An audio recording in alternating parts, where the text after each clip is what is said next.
I'm Corey Amsler, and welcome to another segment of 100 Years, 100 Objects, a Mercer Centennial Moment. If you're into folk music, here's a stringed instrument you may recognize, the so-called mountain dulcimer.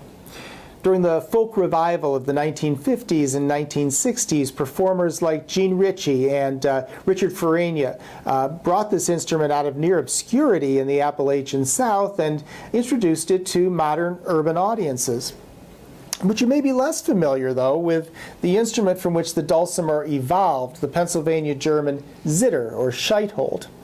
Versions of this folk instrument, though they go by many different names and with some variation, are found all across Northern Europe, in Scandinavia, Germany, France, and elsewhere.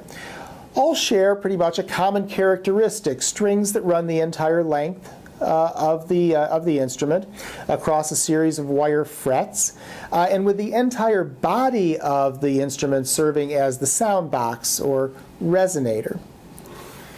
The Germans and Swiss who came to Pennsylvania and settled here in the 18th century brought the Scheithold with them, or they remembered and recreated the instrument in their new home. Whether bowed or plucked or strummed, the instrument was mostly suited for slower tunes, hymns, traditional melodies, sentimental ballads, that sort of thing. When Pennsylvania German settlers migrated southward into Virginia and into the Carolinas in the latter part of the 1700s, they took the Scheithold, the Zither, on yet another journey. And in the hills and valleys of Appalachia, the instrument was first borrowed and then transformed by descendants of Scots-Irish and English immigrants. They wanted an instrument that they could use to play livelier dance tunes.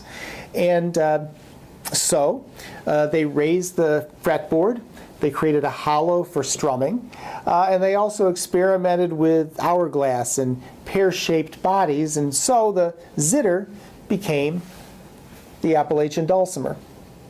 Now, you may think of the Mercer Museum primarily as a tool museum with lots of axes in our collection, but note too that we can complete the alphabet as well.